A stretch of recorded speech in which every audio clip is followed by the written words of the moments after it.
Well, good afternoon, gentlemen, and the audience. I have a very special guest today for Everyman BJJ. Few, I guess, superlatives are in order. First is our first guest on the show, but also want to just read off a couple of notes that I came across. Of course, we're speaking about the ADCC Submission Wrestling World Champion in the Absolute Division, fourth degree black belt under Leo Vieira. And I have not seen this before, but I like it. America's Jiu Jitsu superhero. Also, the list goes on because this is a very well accomplished man. Head of Zenith BJJ, film producer, author, academic, and none other than Robert Drysdale. Welcome to the show. Thank you, guys. Thank you for having me. Good to see you guys again. Good to see you, Frank. Welcome as always. Nice to see you. You've had this relationship with Robert for a long time. Why don't you fill in the details? Let us know how you met him. Yeah, so it's interesting. So I met Robert back in Las Vegas. It might have been 2009-ish, I think. Robert, you were at Extreme Couture doing some training over there, I think.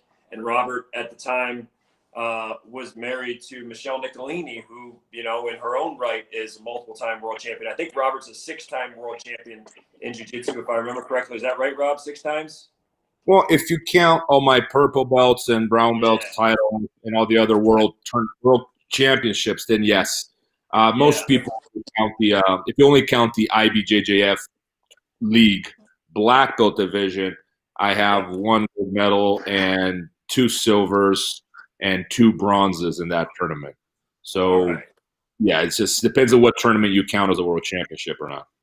Yeah. So I was training at another academy. I had a great experience there, and Michelle Nicolini was coming in and training, and she was really, really good. And Michelle and Robert were together, and so I remember one thing that really, it's amazing how little things can stand out and spark a relationship. So Robert was on the sidelines, just watching students, not Robert's academy. He's just watching, humble as can be. You would not have known that he was anything special on the mat. And so he was sitting there. I had heard about him. I'd heard this guy's really good, but I hadn't seen a lot of tape of him. I'd heard he's really good. He didn't carry himself like he was anything special or majestic. He's sitting on the sidelines, and I was doing a move. I think I was on the back. I was on the back of a training partner at the end of practice, and I was practicing transitioning from the back to an armbar. And I was messing that up. I was muffing it. And I got the feeling that Robert is sitting there like he wasn't going to come over, but it was like I was having trouble with it. And he was just being generous, like coming over like, okay, this is how you transition to that armbar. And he did it. It was butter, right? It was super slick. And it was like, wow, like that, this guy's like twice as big as me. And nimble and slick, and a lot of little details. That was my first impression of him. I didn't think at that time that I would go train with Robert, but it was my first impression. And from that moment on, I was like, wow, this guy's a smart dude. This guy really, he's got some next level stuff going on in the head of this, right? And so as it turned out, within a year and a half, wound up going over there. It might have been 2008 when we had that experience, but then I wound up going over there. And this is interesting, Rob. I never told you this.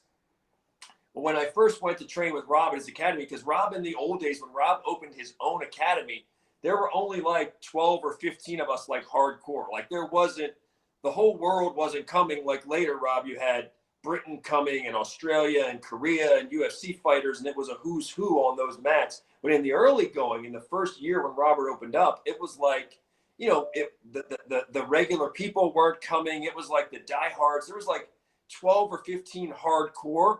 And the thing was, bro, everybody on those mats was really good. Like there wasn't any weak links. So like every roll, it's when you get a bigger class, sometimes you can have easier rolls, right? Because you have like different levels on the mat. Like those 12 to 15 were just killers. They were 10-minute rounds. And I remember, and I'm not a guy that quits easy, but here I am. I'm like 37, 38 years old, right? And I was just thinking in the first like 6 weeks, like, bro, I might have made a mistake. Like these rolls here are just like, it's just like one really good guy and usually heavier after another. And I remember driving home, just like trying to talk myself up, like, no, this is going to be so great for you. This is going to take your game so much better. You need this day in, day out. But I had to boost myself up, man, because there were days, Rob, I'd go home, I was like, damn, these are wars every day. So anyway, that's my thing, and I'm really happy that a lot more to say about that, but I'm really happy we have Rob here. Rob and I, for people out there watching, we've done podcasts together, Dig Up Life Jitsu, we've done that. We've got an interview on YouTube, we've hour and a half, 2 hours, great stuff. Always a pleasure. Rob, let's dive in. You got Closed Guard. Let's get this straight. Closed Guard is basically arguably the best historical book, and I think you did a documentary. You did both simultaneously. Is that correct? Yes, documentary that turned into a book. Just one thing. It's not the best history book out there. Okay. The best history book on the history of Jiu-Jitsu is the book called Choque by Roberto Pedreira, Volume 1, 2, and 3. There's a prequel called Craze, Volume 1 and 2. Volume 3 is not out yet. That's the best book on the history of Jiu-Jitsu. The documentary was inspired by that book. The documentary is a little late, but sometime during quarantine, I was bored out of my mind, and I don't like to be I like to be productive all the time, right? So during quarantine, it was difficult to be productive. So the guy who wrote Choque, he suggested I write an article about my experience, my memories of making a documentary, because he thought that was a cool story. I'm like, that's not a bad idea. So I sat down during quarantine to write an article that I thought would be maybe 2,000 to 3,000 words. Next thing you know, I'm at 50,000 words, and I can keep going. And so I'm just going to put it all on paper. And I wrote the whole thing in 2 weeks, maybe 3. And then obviously at some point, we had the idea of inserting the transcripts of the interviews that weren't going to make it to the documentary, because I felt there was some valuable information there for the fans. And we end up with like a 400+ page book. In my head, when I started it, when it went from article to this is going to be a book, I was thinking like 80 to 120 pages. That was my thought process. Next thing you know, we're at just over 400 pages. And I could have made it longer. I was at some point, I was like, you know what, like if people see a big book, they're going to get too intimidated. I started measuring like how big is going to be a 400 book, because I know how a generation is. They'll look at the size of the book, and if it's too big, they're not even going to touch it. So there was that concern as well. But I had a lot of fun writing it. It was a really, really fun experience. I had no idea I would enjoy writing as much as I did. Now, it's interesting. You said, and I love the humility there. You said, hey, Frank, you corrected me. Frank, there actually there's better BJJ historical resources out there. Why did you feel compelled then, Rob, to do it? What differentiates yours? What's the angle? If you feel like you didn't exceed or surpass them in terms of BJJ, best BJJ documentary of all time, what is the new wrinkle that you bring to the table, and why did you feel compelled to do the book and the documentary? The thing is, and when I say Choque is the best book on the history of Jiu-Jitsu out there, I mean that sincerely. I am not a professional academic, but I understand it well enough to differentiate good from bad. I think I have an understanding of how a history book should be written, because I'm so passionate about history and I've been reading about it my whole life. And I've developed a habit over the last 15 years to read bibliographies. I actually go through the sources every book I read. I'm like, where did this guy get this information from? And not only is his research sound, but it's also his interpretation is very, very in tune with how rigorously a book should be written in terms of academic rigor, skepticism, not jumping to conclusions, not being pro or anti. A historian may be pro-United States, it might be anti-United States, it might be pro-Marxism, it might be anti-Marxism. And you got to rid of all that. Like, my view is you should be straight down the middle. And he has that sort of approach, I feel like. So I really like his interpretation. It's very straight down the middle, no BS. This is how it was. But on the other hand, the book is very hard to read for the average reader, because it's a very heavy read. It's not written like there's no story. There's a chronology of events, and he reports the events and he interprets them in chronological order. So there's no, you can't, it almost reads like a catalog of jiu-jitsu, not so much a history of jiu-jitsu. And it's well cataloged, it's well organized, but not in a way where the book flows very easily, right? So, and each volume is 1,000 pages each. So we're talking between Craze and Shocky, 5,000 pages. You know, it's not, and not, that's just one of the books that we read. There are others, right? So the documentary was a bridge between that world and the average practitioner. I knew that people weren't going to read. I knew that it was too heavy. So, but like, we got to get this story out. So the documentary was intended to be exactly that, a bridge. And the book the same. The book is just maybe, you know, some extra arches on that bridge between the academic world and the documentary. Robert, whenever you take on a project, I mean, this is a project, I believe this took you like 3 years from the decision to do it to completion. You worked on this long and hard. What surprises cropped up along the way? I think it's something that we all know, but we're not aware of it when we're happening. It's how incredibly confident we are in our ignorance. I was so ignorant as to the process of filmmaking. In my head, I can do it. It's easy, done. You know, and it's only when you throw yourself in the muddy waters of getting it done that you realize the mess you're into. And it is an art. And to be fair, I don't do much of the tech. In fact, I don't do any of the technical work. Really, it's all my team in Virginia. But my lack of experience put a lot of power in. I shared a lot of the power within the production because I knew that I had blind spots. I had no idea what they were, but I was fully aware that there were unknown unknowns. So I walked into this, let's let the experts handle it. And as a result, I think that I did a poor job as a leader in terms of keeping to schedules and there have to be consequences. If you're building the Raiders Stadium and you promise the stadium by 2020 and you're the construction company and you deliver in 2022, well, there has to be some kind of consequence. You're going to get paid less, for example. And I didn't do any of that because in my head I would have been fine. So that lack of experience and perhaps even a little naive, I tend to be very naive when dealing with people, I think that were very, very harmful. And that was probably the biggest lesson here is I just got to be wiser when dealing with people and contracts and you got to be a little more cutthroat, I guess, is the lesson. During the actual interviews, what moments stand out when you were face to face with a lot of these BJJ pioneers, a lot of great pioneers who, particularly people in America, Australia, Britain, everywhere outside of Brazil, they've never heard of them. These are people whose stories haven't been told on a bigger scale. What stands out? What was very memorable about some of those interviews, being face to face with them and them telling you their stories? What stands out? There was, this wasn't something I had planned. It wasn't something I was expecting, but there were two feelings that jumped at me. One was a profound respect for the elderly.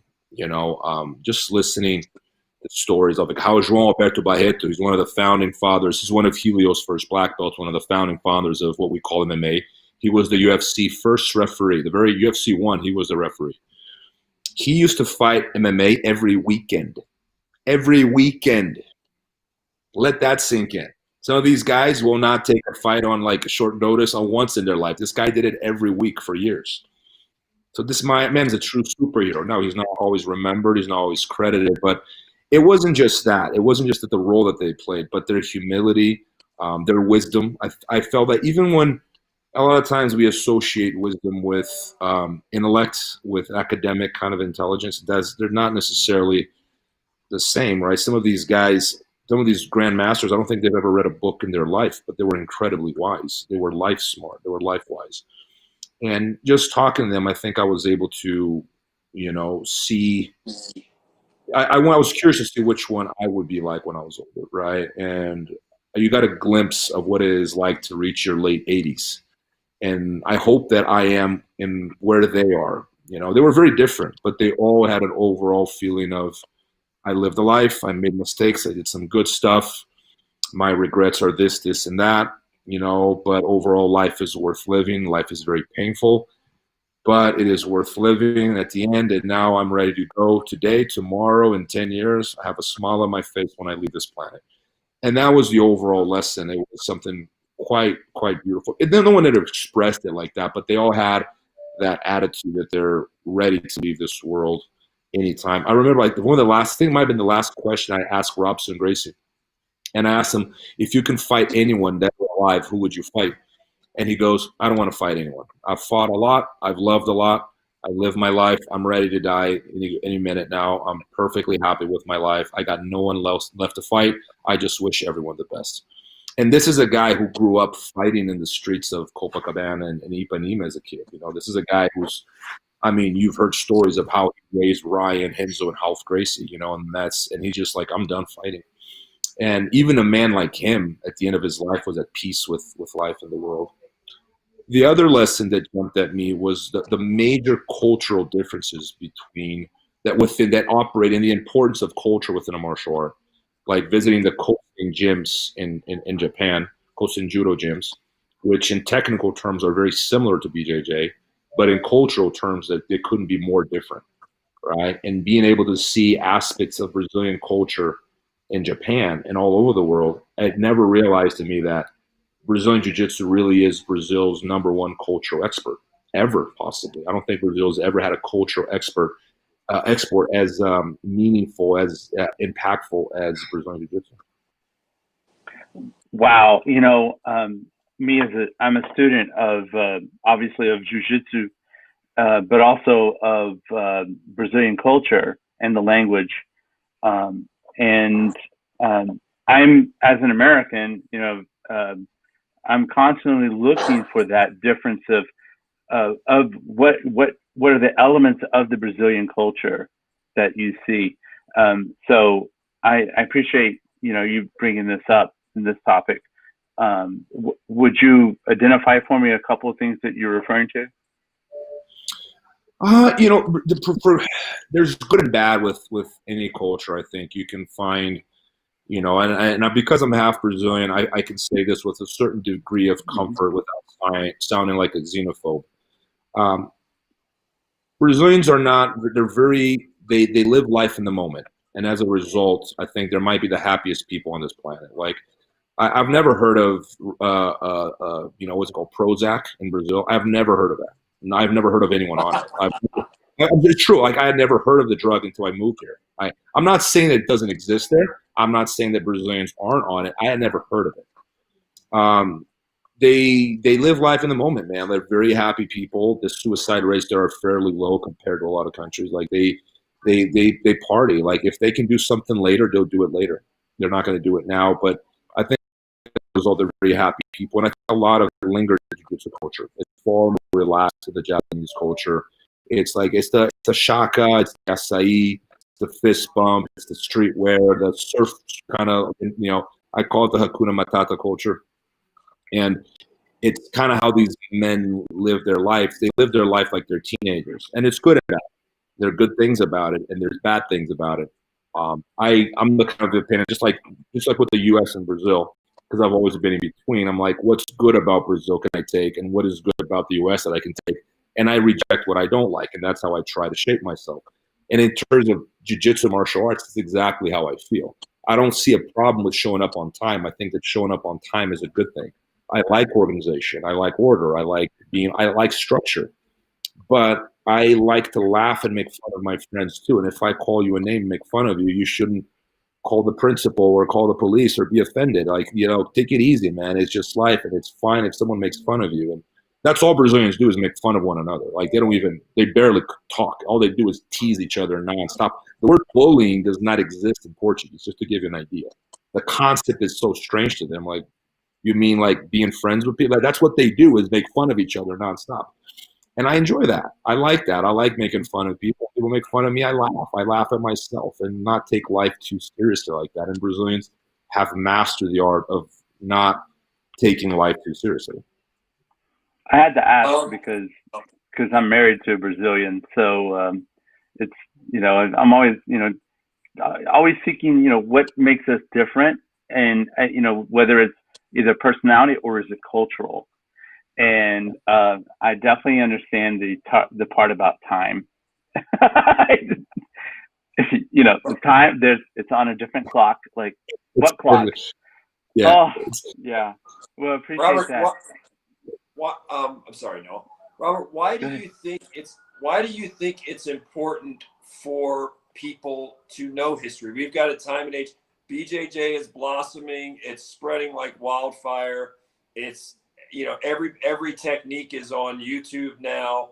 Why is it important for today's generation, the 20-year-olds, the 25-year-olds, to know about these pioneers, to know this history? What are your feelings on that? For the same reason we ought to remember 1776, for the exact same reasons. I mean, not as important in the grand scheme of life, but the same reason why we should remember who were the original people on this continent, and the fact that we're about to celebrate another Thanksgiving and not remember who we replaced in order to be here. For the same reason we ought to remember the heroes of World War II and the sacrifice that men paid so we were not under Nazi rule, you know. Particularly Russians, they never got the credit for it, but they deserve it. They played the largest role in winning World War II, was played by the Soviet Union. They got erased from history because of Hollywood, but it's a fact. It's not a controversial one. It's just unknown. For all the reasons, that's why we should honor the American militias in 1776. We have to remember these things because there's a reason why in school they hammer nationalism in the curriculum. They hammer the founding fathers. They hammer George Washington, Alexander Hamilton. There's a reason why they do these things. Thomas Jefferson, you keep hearing their names over and over. These things give you identity, and identity is important for the present, and it's important for the future. This is why carving your identity is such an important thing. If you lost your memory today, Frank, and you didn't remember a thing about your childhood, you didn't remember jiu-jitsu, you didn't remember me giving you a black belt, and there's no evidence of it, right? So now you don't remember it either. There are no pictures. So it didn't happen, right? Like that's the importance of memory, is giving you a sense of identity. Because if you forget who you are, you don't know where you are, you don't know where you're moving. You have no sense of future or direction. There's no, I mean, where am I? And this is something I feel Brazilian people really suffer of. There's a Brazilian anthropologist, is a personal hero of mine. His name is Darcy Ribeiro, and he writes a book called The Brazilian People. Everyone should read it. Every Brazilian, I joke about it. If you're a Brazilian and you've never read Darcy Ribeiro, you should have your passport revoked, and you can never call yourself a Brazilian, because that right there should be the Bible. Every Brazilian should read that book. And every American, no, I know you're interested in Brazil. Next book you read should be The Brazilian People by Darcy Ribeiro. And the reason I love that book is because it talks about Brazil's lack of identity. It talks about the colonization process in Brazil all the way to modern times, and how Brazilians never really carved an identity in a way that Americans did. If you ask any American, name me 3 national heroes, they can do it in less than 3 seconds. Now ask any Brazilian, give me 1 national hero. One. I know you're going to say Pele. I wouldn't put Pele as a national hero. I think he was a horrible human being, if you ask me. But, you know, anyway, it's a different story. But it's hard for Brazilians to find a national hero that's not a soccer player or any other athlete. We don't have a George Washington. There are no George Washingtons in Brazil, the equivalent. And this created an identity crisis. So Brazilians, they're Brazilian, they're Portuguese, they're native, they're African, but they really admire Americans. They want to be like Americans, but they don't know how to. And it's a country that has more natural resources than Russia, and yet it has more natural. It's probably one of the richest countries in the world in terms of natural resources, and yet it remains in the shadow of its northern brother. It's a country that has never managed, forgive the colloquial language, but to get their shit together. Robert, you're a pioneer, right? You're a pioneer after those early pioneers. You're a pioneer relative to especially American Jiu-Jitsu. You're half American. Your dad is American. Your mom is Portuguese. What do you see the evolution of Brazilian Jiu-Jitsu and submission grappling? What do you see? What do you see happening in that evolution? What do you like about that evolution? What, if anything, concerns you about the evolution? The obsession that we have, making money the most important thing on everything we do in life. And I think money is important. It has a place in the world. There's no doubt about it. But the attempt at making jiu-jitsu a professional sport has not what's best for the longevity of the sport. It doesn't have what's best for people. It doesn't have what's best for practitioners and students and the culture. It has, how can we make most money from the sport? And that's sort of the guiding north for the sport right now. And when you have that sort of mindset, you aren't always doing what's best for the sport or people, right? And I understand that athletes got to make money, but this crazy race that jiu-jitsu has become, who can get richer faster, I think it's very detrimental to the sport. And I think that, I mean, I'm not so convinced that Brazilian jiu-jitsu will exist as an art 100 years from now because of it, if it doesn't change. Judo, I think judo is going to be around for another 100 years. They've been around for 140, more or less.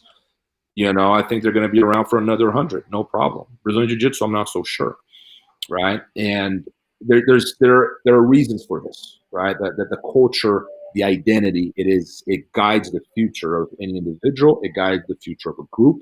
It guides the future of a sport. When we don't have any of these things in place, and the North is sort of like what's best for me, then, I mean, what kind of future do you think you're building? You're one of the most competitive. What? Go ahead, Noah. You know, I'm a lowly blue belt under Henzo, but I got to throw my hand up and go, well, I respect that, but where does the Gracie family fall in the lineage, and where the sport will be in 100 years?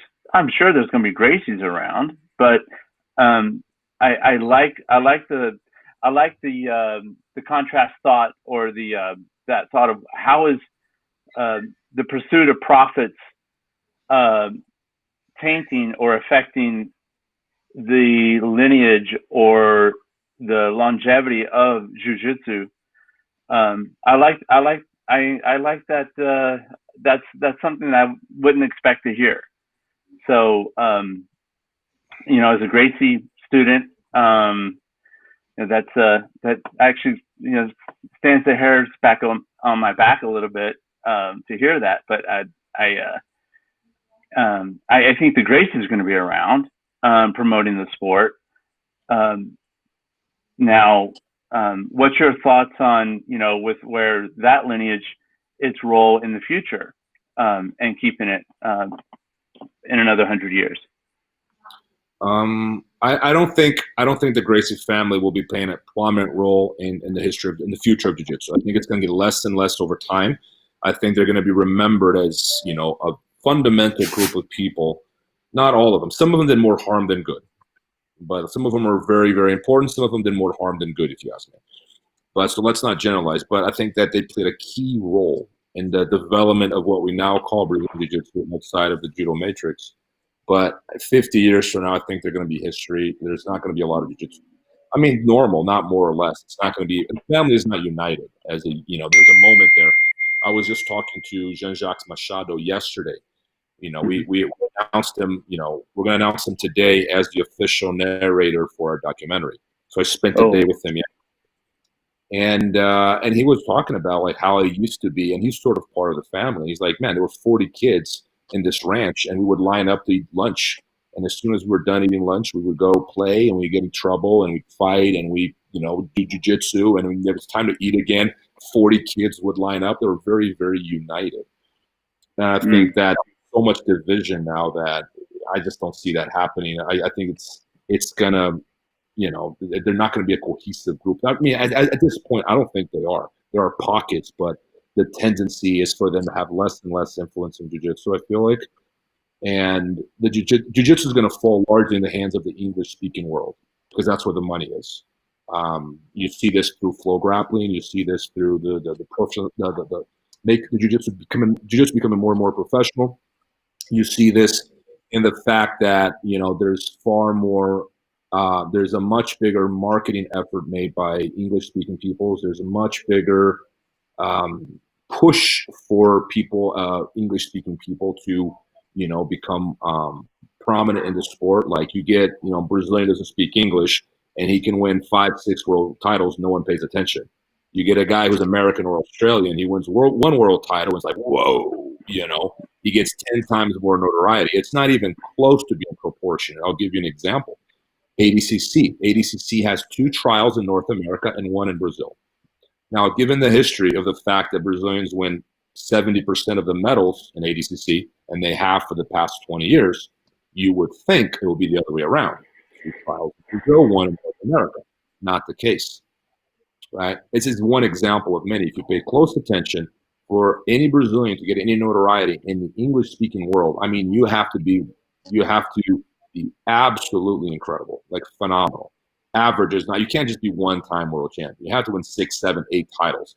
If you're an English-speaking person, and I've been privileged because of this, and I've benefited from this. I was invited to ADCC both times because I have an American passport, not because, I had some jiu-jitsu titles, but there were people in Brazil with more titles than me that weren't invited.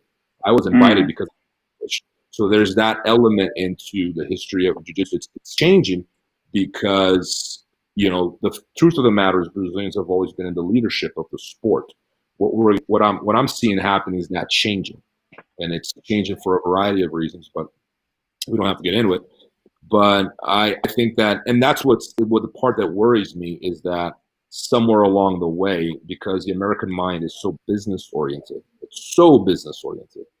that we're going to lose even more of what was. There wasn't even a lot of Japan and Brazil. We're going to lose whatever is left of it. And it's going to be all about the money, all about the business. And that's not a good future for the sport, I don't think. I think that's probably why the history, I'm sorry to speak over. I think that's probably a key reason why history, documenting history, just like I think I know Hal Teague was on an effort to document red belts in heel. I think knowing your history is so key. In the pandemic this year, I sat down and looked at my own genealogy and realized that I'm descended from George Washington, the half brother, and have family members in the Revolutionary War plots at Arlington. Knowing your history is key, and I think there has to be a movement within the sport to know its history and to respect it. I picked up Hyla Gracie's book on that she wrote, first the Portuguese and then the English language version. But I haven't I haven't had that kind of downtime to work my way through it. But you've definitely gotten me interested in digging into to your work and knowing the history of the sport for this very reason of carrying the flag forward, at least for as long as I'm around. I want to shift gears, Robert. I want to shift gears away from the history because I don't want to. People out there, we want to plug it. I want people to see the book, see the documentary. My ADD mind likes a lot of other stuff. Robert is definitely a historian-minded person, but I want to shift it into some of the other arenas while we have you. And I want to ask you: you're a very driven athlete. You're ultra competitive. I relate to that. I identify with that. What was the thrill for you, Robert, in the mats when you were training for tournaments, when you were training for fights? What's the thrill? What did you love most about being on the mats? I think maybe it's, I don't know. I can't give you a good reason what drives a person. I think everyone's got different reasons why they're driven. But yes, I was very competitive on the mats, and I think that was always my best asset. It wasn't athletic ability or technique. It was very, very competitive. But I don't know, man. I enjoyed maybe it's selfish, maybe it's vain, but I enjoy being the best guy on the mats. It bothered me profoundly if I were on the mats with anywhere and I couldn't make that one person tap, whoever that was. Wherever I was, I just had to be the guy who was going to make everyone tap. And that really motivated me. And walking out of that room knowing that I tapped everyone in the room gave me pleasure. And like I said, maybe it's vain. Maybe it's not very noble. It's not very But that was it was a big part of the motivation. I won't say it's the only reason, but I enjoyed just trying to, if someone beat me in practice, I'd lose my shit. Like I just hated getting tapped in practice, and as I moved up, I was doing better and better. Don't you think that almost all of the best jiu-jitsu practitioners and fighters have that, though? Even whether they show it or they don't, there's a space in them that if they're getting beaten, if they're getting showed up, there's a space in them that wants to strongly respond and correct that. I mean, don't you think that they all have that fight in them where it's like, no, it's not going to go down like this. I win. I'm going to win. I'm going to dominate. Yeah. Have you seen one that doesn't have that? Have you seen one that doesn't have that ultra competitiveness, that fire, that problem with being beat? Have you met a great one that doesn't have it? Does anybody stand out? Yeah, but it's not. I don't think it's binary, Frank. I don't think it is you have it or you don't. I think it's a spectrum. I think that some people it goes in volumes. Like some people just are more than others. For example, like I'm not going to mention names, but there are guys I used to train with every day. They're very competitive, but deep down they knew that I was more than them, and they would almost like shrink when it was time to train because they knew that I wasn't going to break. They were going to break before I did, and so even though they were very competitive with other people, when it was time to train with me, they were kind of like, all right, I already know what's going to happen, because it had been established in previous roles. Like we would roll, and sometimes it will be a war for 6 months until eventually there's a certain dynamic that's established. And whereas before he would try to get out of the submission, now he doesn't even try because he knows that he's just going to get hurt or more tired. So there's a sort of like acceptance of, who's going to win that round. Right. And that's something it's like almost like a language. It's not spoken, but there's a language going on there. Like it's very, very live on the mats of the competitiveness. It's a healthy competitiveness, but it's very, very present. How have you, and what advice would you give for younger athletes as to molding and shaping, taming their egos? How do you go about that with somebody? What's the balance point there? So I think of the ego, think of it as like a big explosion, right? Like think of it as like you have gunpowder. So if you have a keg of gunpowder and you light throw a match in there, it's just going to blow in all directions and you're probably not going to get a lot done, right? But if you can turn that into a bullet, you can actually hit the target, right? So I think of like ego. Ego is not a bad thing. Ego, if you channel it and you turn it into a bullet, it hits the mark. You just got to channel that. Like I'll give you an example. Like people, a lot of times when they lose or things don't go their way, and I see this over and over and over in life and jiu-jitsu everywhere. They're always blaming the world. It's my coach. It's the rules. It's the weather. It's my girlfriend. I'm sick. There's always a reason why they don't win, right? And then that's I call it the external ego, the ego that you externalize it, right? It's the world. That's why I didn't win. So if you beat me, I get mad at you. And there's nothing wrong with being mad, but you should be mad at yourself. You're the one who lost. But if you take that, it's like being mad is gunpowder. What are you going to do with it? Is it going to be a random explosion in all directions, or is it going to be a bullet that hits the target?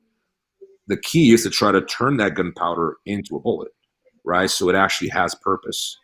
But like I've always had a massive ego on the mats, but I don't ever recall getting mad at my training partner who beat me. I don't think that's ever happened. Like I would go home, like when I was a kid, I'd cry. I'd go home and I'd be crying and fucking punching the wall and shit. Like it's embarrassing to even say that, but it was sort of like my approach to losing. I could not stand the fact that there's someone on the mats that was better than me. Yeah. When it comes to adversity, what's the most adversity you faced in your life, and how did you work your way through it? You mean personal life or jiu-jitsu, professional career? Whatever comes to mind, whatever comes. Robert Drysdale, the person, and the athlete, both. This is about a therapy session. Very quickly. Oh man. We all have an answer to that question. It's supposed to be a very challenging, but it illuminates. It's a teachable, coachable thing. Most adversity you face, And how are you working through it if you haven't all the way worked through it? How are you working through it? I give you a few. I have a hard time dealing with people. I am very, I can be very stubborn when I feel like I'm right. I'm the first one to apologize when I'm wrong. I have zero egos. I apologize to people all the time. But if I'm right, I don't care who's on the other side. And I can be very, very pig-headed like that. And it makes it difficult to deal with people. I can be somewhat of a robot sometimes. Not very emotional. I discount people's emotions. All the people, oh, we have to validate my emotions. Like, if you're wrong, I don't give a fuck what your emotions are. Like, you're wrong. Like, it doesn't matter how you feel about the fact. It's, but people, they feel like I should validate their emotions, and I refuse to. If you're wrong, I mean, you might feel that you're entitled to a Ferrari. Like, I'm sorry, you're not. That's your feeling. That's great. You feel that way, but I don't have to validate that. You didn't earn a Ferrari. But I'm very much like that every second of my life. And, so it makes it difficult to deal with, people who are entitled in general. But, on a more recent note, man, is retirement has been very difficult for me, is knowing that I have students that could beat me now. Not by a lot, but they can beat me. And that's hard because, you're losing your superpowers. And when you lose your superpowers because you're so attached to that identity, it's a loss of identity at the same time. It is a lot. There's no way around it. It's not a matter of if. There are things that are in your control and there are things that are not in your control. And aging is not something that's in your control. Plus, because of the way I trained, I think I aged a lot faster than most people.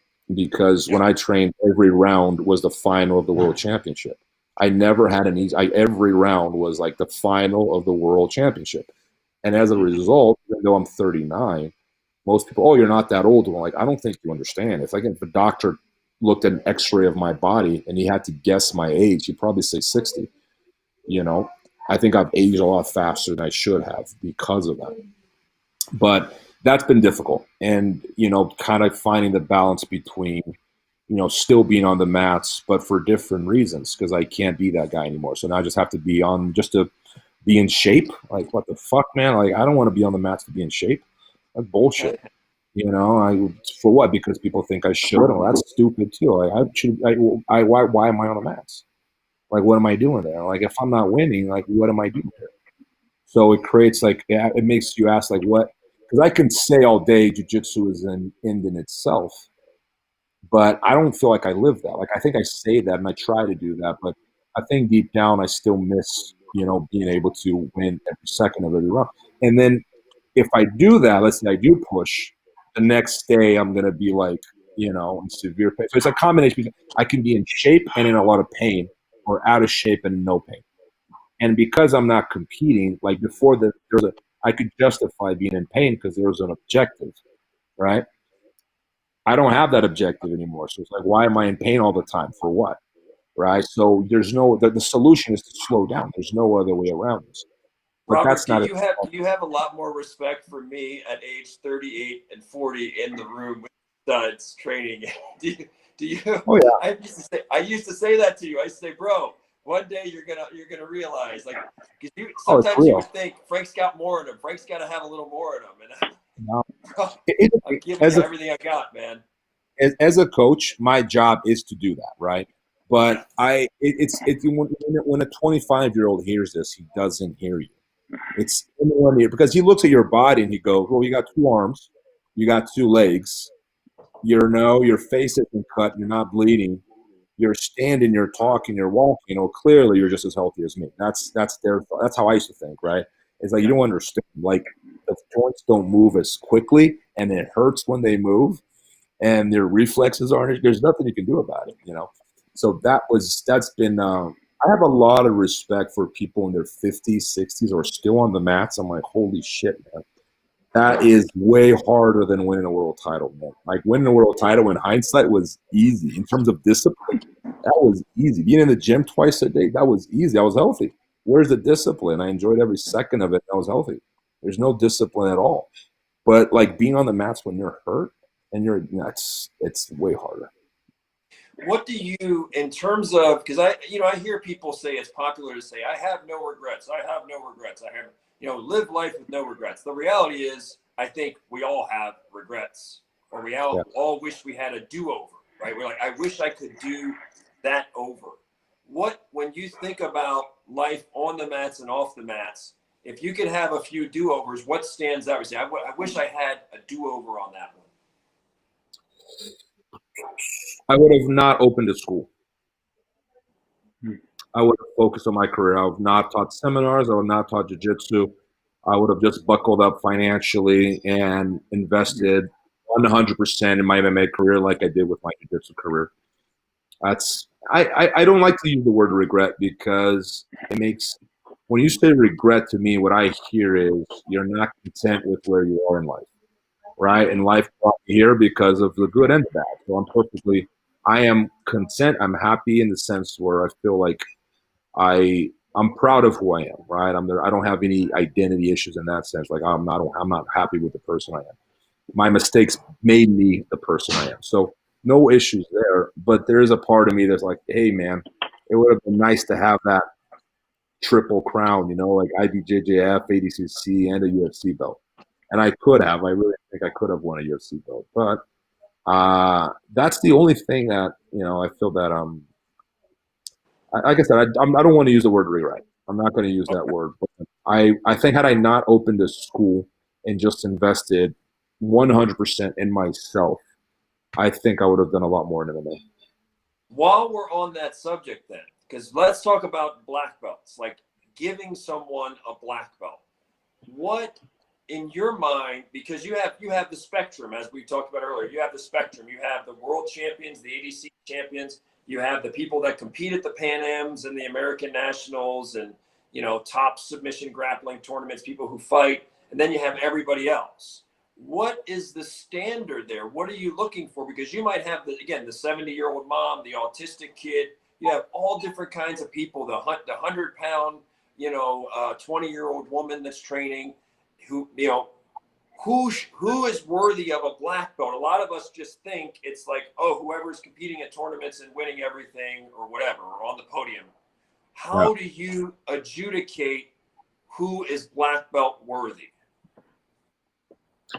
I apply different standards to everyone. Like I think there was a standard. There was a good one. It was a very good standard. It was solely based off of performance. And if you weren't good at jiu-jitsu, you would die brown belt. Like it was very, very Spartan, like it was very, very like, if you're not strong enough, you will perish. Very Darwinian, like no fucks given, no political correctness. Oh, but I am old, or I'm injured, or I got 3 kids, or I drive for 2 hours. And if you can't beat, you can't win. You can't.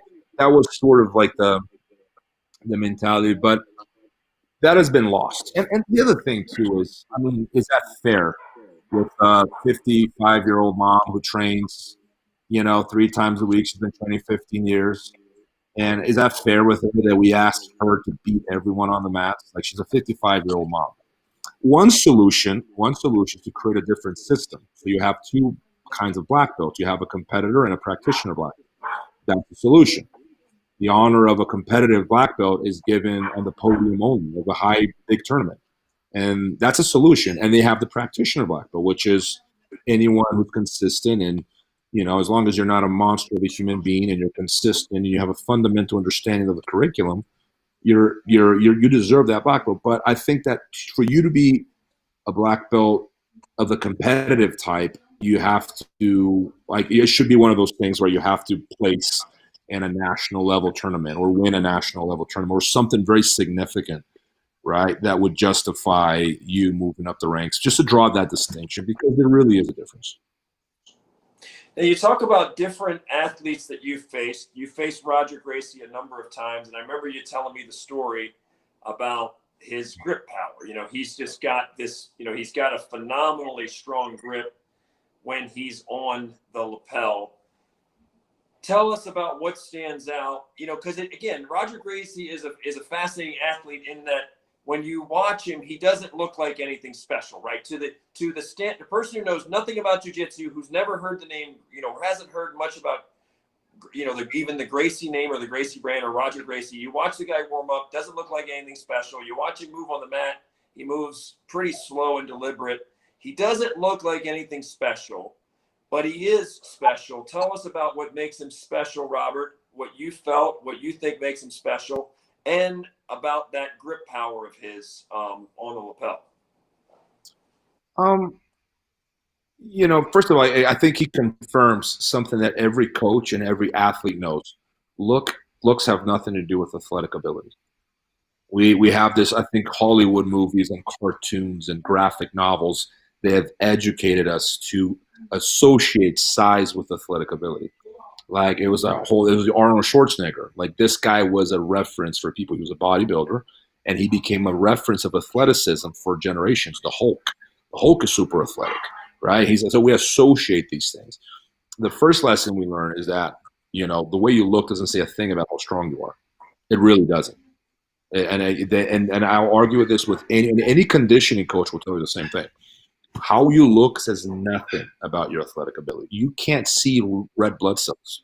You can't see the size of your heart. You can't see the size of your lungs. You can't see. There's a number of things going on in athletic ability. Your testosterone levels are not measured through eyesight. There's a number of things going on here that muscle density, like they're not factoring in. They just looks.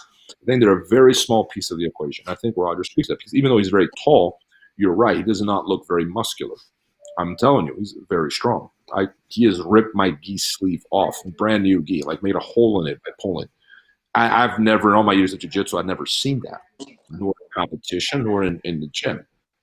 It was the only time in my life I've seen someone grab a gi and rip a hole through it with a grip was with Roger. I mean, to me, that's not technique. That's just brute strength. I'm not saying he's not technical. He is an combination of, I think, that the confidence that was instilled in him being around the people he was around.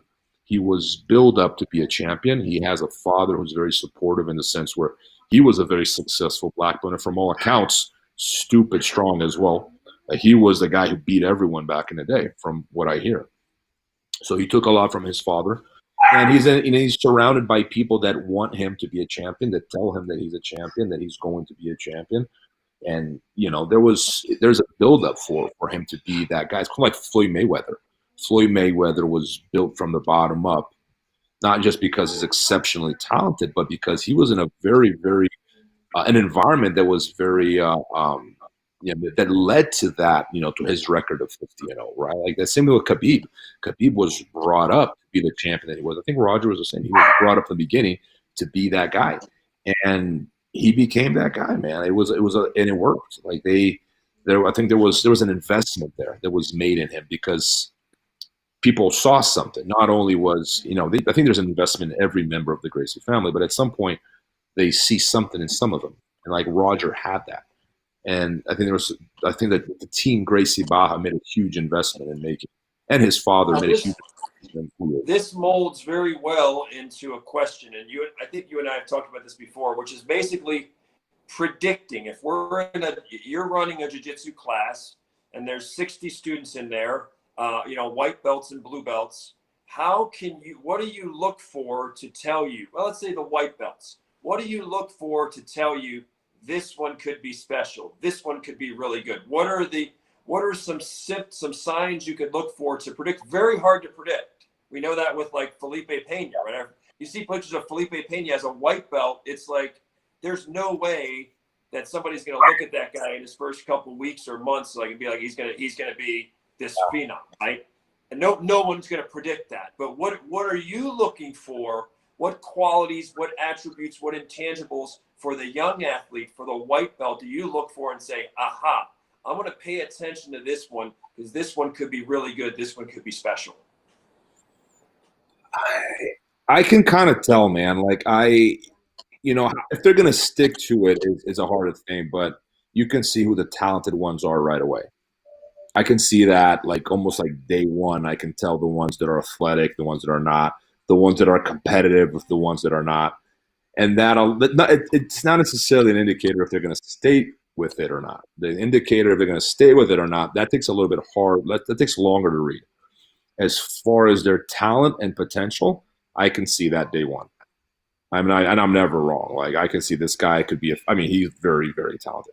Like, I have students in the gym. They walk through the door. This whole thing of there's no such talent. Talent is a myth. That is a load of nonsense. Talent is real. It is 100% real.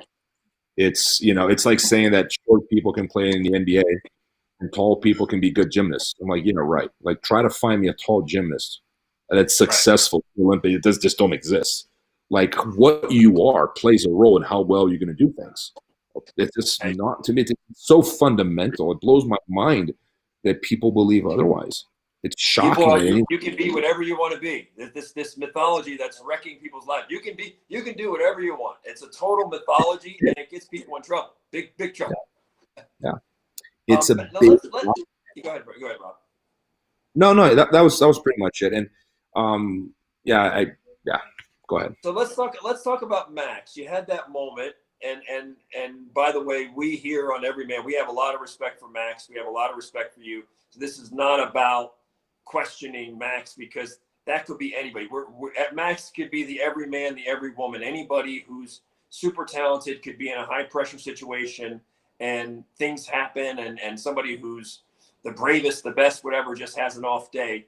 But you went through that situation where you had a fighter, Max, who just so talented in the gym.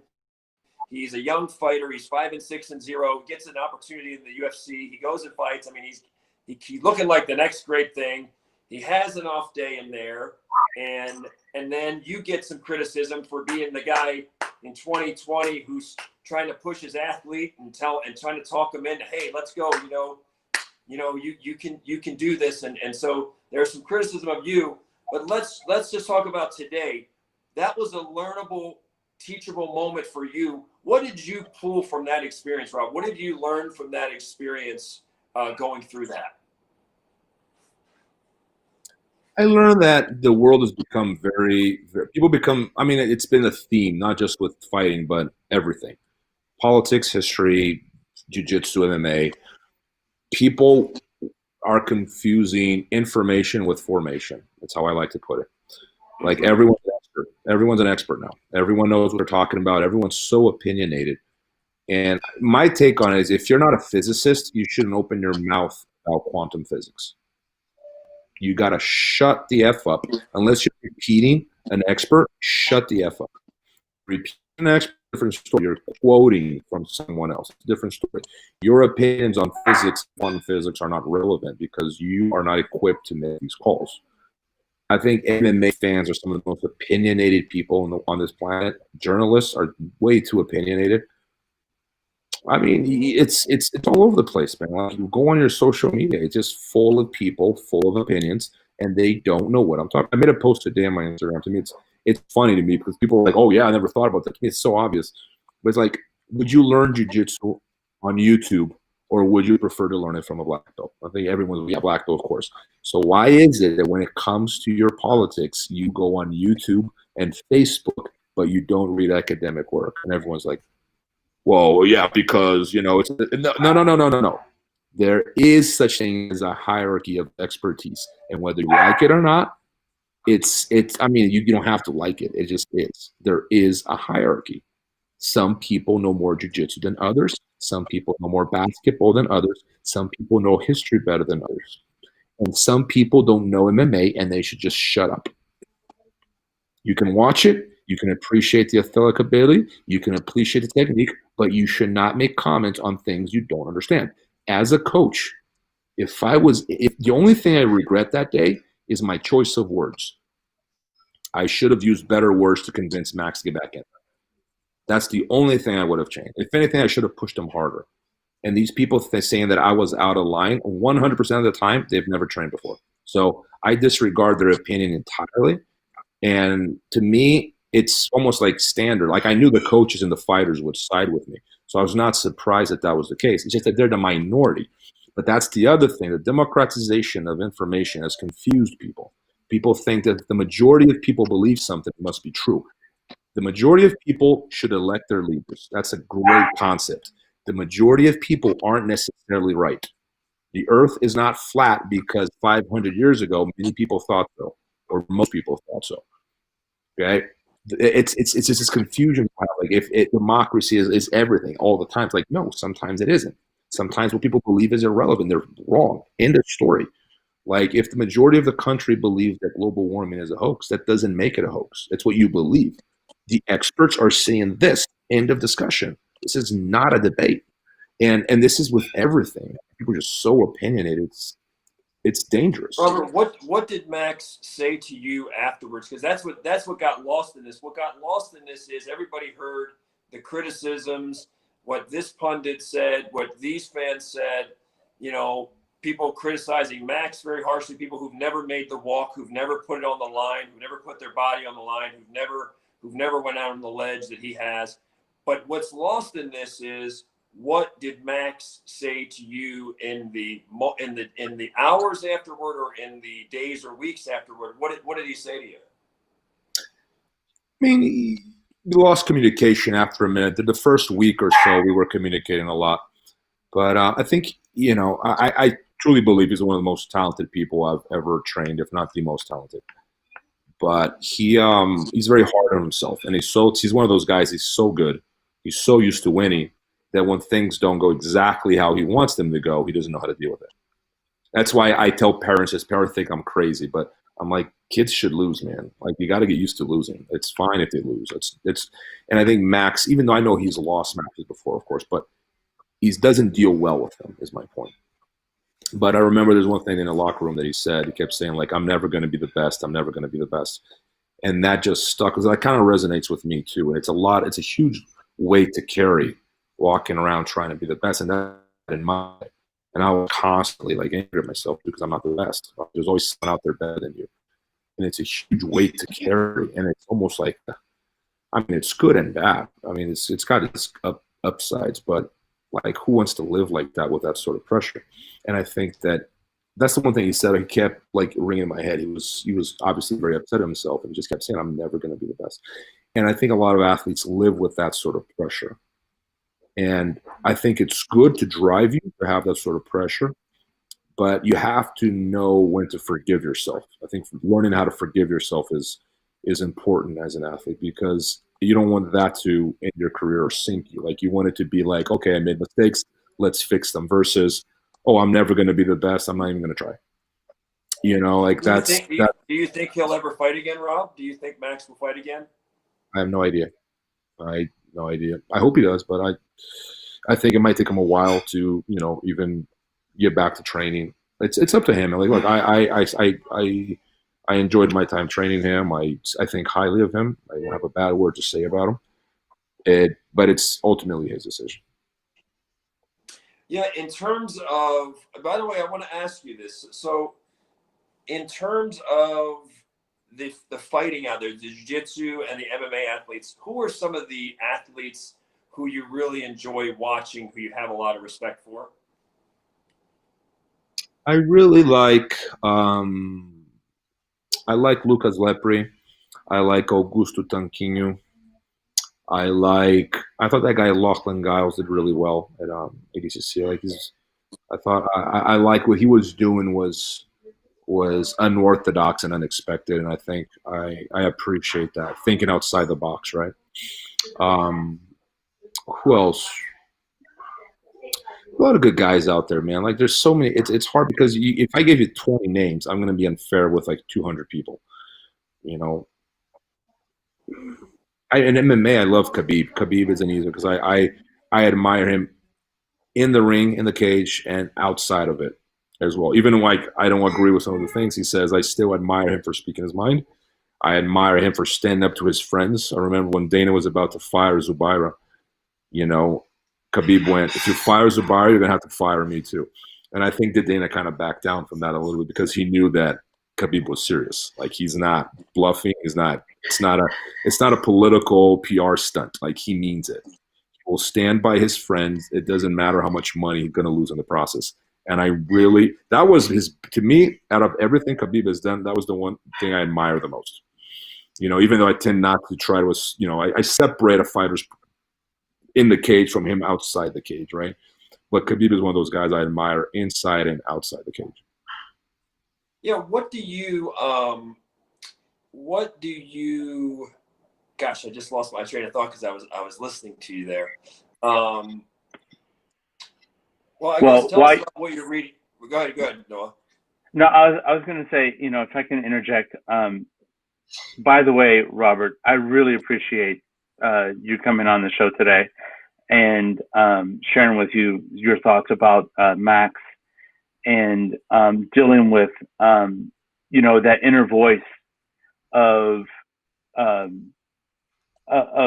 not being the best, the imposter syndrome, which affects, I think, to some degree, affects all of us. Yeah. And I want to, if I can transform that thought real quick, just for what I call, and what this podcast is about, is the everyman who's on the mat. The practitioners. And every moment. I mean, that's a generic term. I'm 48 years old, 48 years young, and there's a lot of guys like me. And with your experiences, what would you give advice to your blue belt enforcers on the mat? What would be your piece of advice that you would want as a takeaway from this conversation today, as far as training? Because I would appreciate that. I'm thinking, what would I appreciate to hear from a Robert Drysdale? You seeing me on the mat struggling, working my way through it. I mean, there's a lot of things you could say, I guess, to a beginner, but I think one of the most helpful ones would be learn how to enjoy the struggle. Like, I think that's a very important thing. You have to learn how to enjoy it, because if it's painful, you're going to stop eventually. If getting beat and being competitive and struggling all the time is something you hate, first of all, it's something you should change. My take on it, you should push through it no matter what, right? But I think if you learn how to enjoy it, it's things that become easier and more fun too. Like, I enjoyed going to war. Like, whenever I had a round with like someone like Andre Galvan or Damian Maia, we're going to go to war. I'm like, all right, this is going to be a war. But I would get excited instead of like, oh man, it stressed me out in a healthy way. It was like a healthy kind of anxiety. I would be driving to the gym, like be driving to Sao Paulo, and I'd be having like strategies in my head because I knew I was going to go to war in like 30 minutes. I'm like, in my head, I'm like, all right, this is what I'm going to do today. It's like almost like in a tournament. And I enjoyed that a lot. Like, I enjoyed, even though like I put so much pressure on myself to win in competition, that in competition I could never, for some reason, I could never carry that over. I just hated the competition anxiety. But like, I enjoyed the training anxiety because I felt that I wouldn't be so hard on myself if I lost in the gym. I was very hard on myself when I lost in the tournament. In the Marine Corps, in terms of, tell us really quick two things. One, I want you to tell us about how long your drive was in Brazil in the early stages when it wasn't easy to find an academy. I want you to tell us about the sacrifice of how long those drives were. And then secondly, I want you to tell us about your proudest achievements in the sport. And they may or may not be what we think they are. What are you most proud of in terms of your competitive years, your legacy? What makes you the proudest? What are your proudest memories? The first thing, tell us about that long drive in the early going to get to and from practice was not easy for you. Well, I can tell you about many long drives. I never had it easy when it came to training. Like, sometimes like some of my students will complain about driving 25 minutes each way. I'm like, I just shake my head. I'm like, I never had that. The closest I've ever had. Okay, I'll do it from the beginning. When I first started training, I used to train at a gym called Quatro Tempos. I would ride my bike for about 50 minutes each way to go train on a bike. 50 minutes each way, right? When I moved to Las Vegas, I used to live on North Lamb and Lake Mead. So if you're familiar with Las Vegas, you know where that is. North Lamb and Lake Mead. That's the hood. And I used to train Flamingo and Decatur. So I would take a bus from North Lamb, which turns into Desert Inn, all the way to, I believe it's Viking. And then I would walk from there to Eastern, and then Eastern catch a bus to Flamingo, and Flamingo catch a bus to Decatur. It took me almost 3 hours to get to the gym. I did this every day. So it took me about 5 to 6 hours a day in a bus to get to one training session here in Las Vegas. After that, I moved back to Brazil, and I used to drive 45 minutes each way. That was easy, 45 minutes each way. And when I started training in Sao Paulo, I would drive about an hour and a half to 2 hours each way. The easiest I've ever had was when I lived with Steve Da Silva, and I lived with him for about a year, and we would drive to the gym together. He would just drive me to the gym. That only happened for about a year of my life. That's the only time I had it easy. Every other time I had to drive for hours. And as far as the proudest achievements, because it's probably not what we think, when you look at the things so far that you've been able to do around the sport, what are you the most proud of? What's the most memorable? What's the most lasting? I'm assuming it's probably not the ADCC medal and choking out Marcelo, but you being ultra competitive, maybe it is. No, look, that gives me pleasure, man. Like, it does give me a sense of satisfaction to remember that and go, I did that. No one can take that away from me. Like, I won an IBJJF world title. I've won an ADCC world title. I've fought in May, successfully. I've coached. I like, these things are all important. I've ran, I have a gym. I run it successfully. A team. I run it successfully. So these things, they make me happy. But I think that the biggest achievement is how much jiu-jitsu shaped me. Like, I think that when I was a kid, as a teenager, I had an urge to prove myself. Like, I wanted to prove myself. I had no idea how. So as a result, I was somewhat, no real direction, but I wanted to prove myself. But I think jiu-jitsu gave me a means to prove myself to myself in the way where I'm proud of who I am, So I think my biggest achievement is just finding jiu-jitsu and falling in love with it and sticking to it, and everything else good that has happened in my life has come from that. So I think that was the most important thing, is just finding my passion when I was really young. Do you think you'll be training and coaching in 15, 20 years? Do you think Robert Drysdale is still running an academy, coaching jiu-jitsu fighters, MMA fighters, and on the mats training? Do you think that you're doing that in 15, 20 years? Maybe. I don't know for sure. I think there are other things that I want to do that I'm interested in. Coaching is a very, very, it's a give kind of relationship. You give more than you get. And the student always goes like, yeah, I pay you, whatever. But like, it's not, there's more to this equation than just me paying rent and you paying me a membership.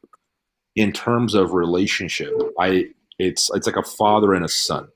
A parent will always give his kids more than his kids give his parents.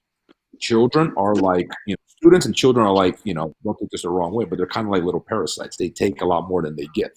And I love my kids. I don't see this in a joking way. Please don't take me seriously.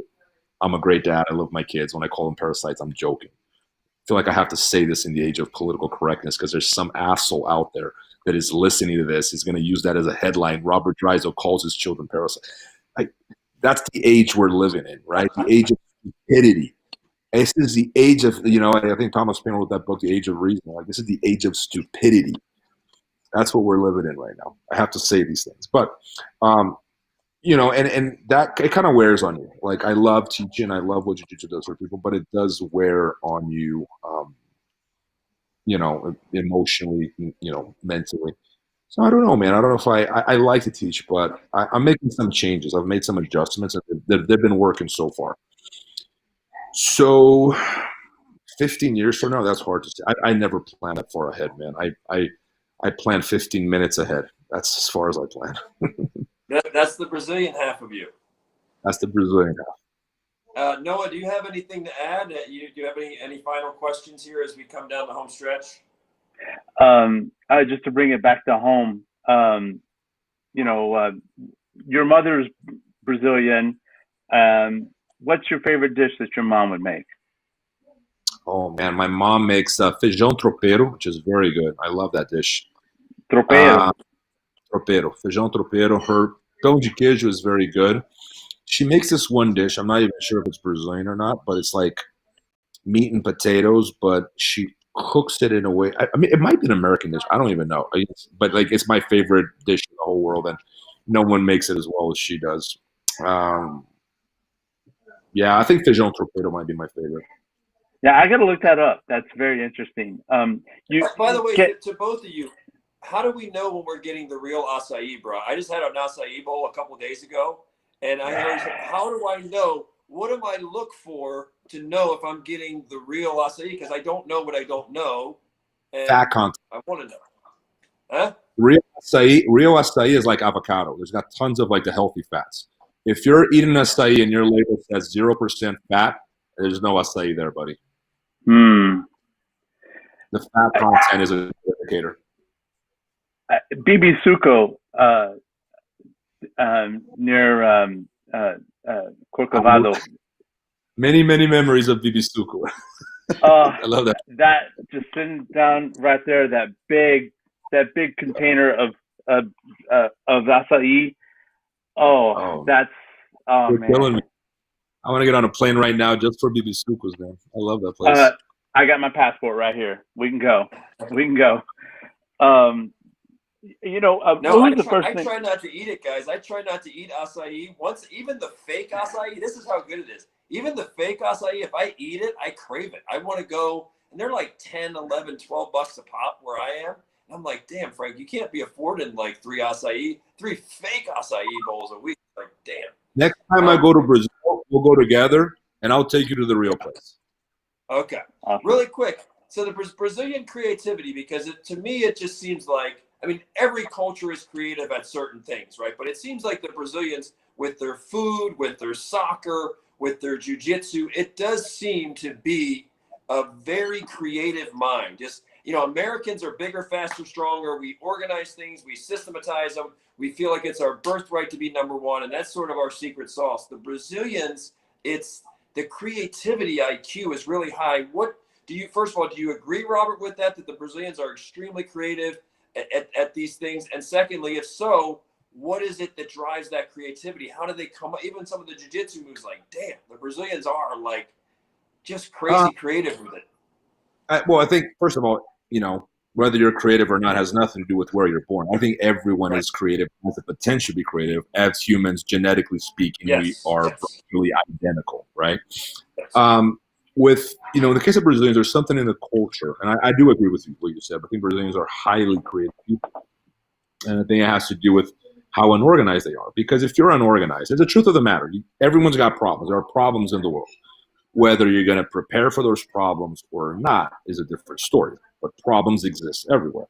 I think the Brazilian way of always doing things last second plays a role here. I mean, there are many things that play a role here, but like it's almost like improvising and fixing things last second kind of forces you to become very creative. And also, like, because there's a lack, in terms of jiu-jitsu, I think this is an aspect of the culture. There are no curriculums in jiu-jitsu in Brazil. No one has ever heard of a curriculum in Brazil. It is what I call the open software culture. Everyone is constantly, it will be like the equivalent of Wikipedia, except that, you actually have to back it up on the mats where Wikipedia, and no one has to back anything up. But it will be like one of those things where anyone can add anything. So it's constantly being updated and it's constantly changing versus you don't have a fixed canon of techniques. Like this is how you do things. In Brazil, it's like if your blue belt does a technique slightly different from the instructor, no one is gonna, call him on it. No one's gonna get mad at him. It's like it's perfectly fine. Excellent stuff. Well, gentlemen, I think are we about is our time about up, Noah? Yeah, no, we're at time. I want to extend my gratitude to Robert Drysdale, author of Opening Close Guard, The Origins of Jiu-Jitsu in Brazil, the story behind the film. I found it on Amazon. And how do people get that book? On my website. Jeff Bezos has enough money. Robert Drysdale doesn't. Buy it from closeguardfilm.com. Close Guard Film. Say it again because it broke up. Say it again because it just broke up. Say it again. You broke up there. How can people get the book and watch the documentary? Jeff Bezos has enough money. Buy it from my website, closeguardfilm.com. Robert Drysdale is poor. Jeff Bezos is rich. Well, it's been a pleasure having you on the show today, and I look forward to watching the documentary and working my way through the book. I think history if you don't know your history about something, then you don't know where it's come from and the challenges that the sport has faced. So it's important to get that information. And obviously, you know, your studied approach to the sport has carries a lot of weight with it. So on that, I appreciate your time today, sir. I read some of it. I read some of it. You know, some of that book. It's really well done. Robert put a lot of heart and soul. There's a lot of great. There's a lot, like you said. There's a lot of good stories and figures in that book. And even I know, Robert, I know you have a soft spot for Carlson Gracie. I mean, you're like many of the pioneers that you've met, and you're fond of all of them, but you particularly have that fondness. I heard you say for Carlson Gracie is one of your little soft spot for Carlson Gracie, who you've met, who you actually get to meet. Yeah. Anyway, guys, thank you so much, Robert. We're going to have you on again at some point, and we'll send you the link and everything to promote it on your social media channels. Noah, thank you guys so much. Happy Sunday, guys. Thank you, guys. Robert, I got good news for you too. I'll call you off here. I got good news about some of the stuff we talked about. I got some good news. All right. So. Awesome. Anytime. All right. All right. See you guys. Hasta luego. Thank you very much. Have a good one. And thank you. Bye, guys.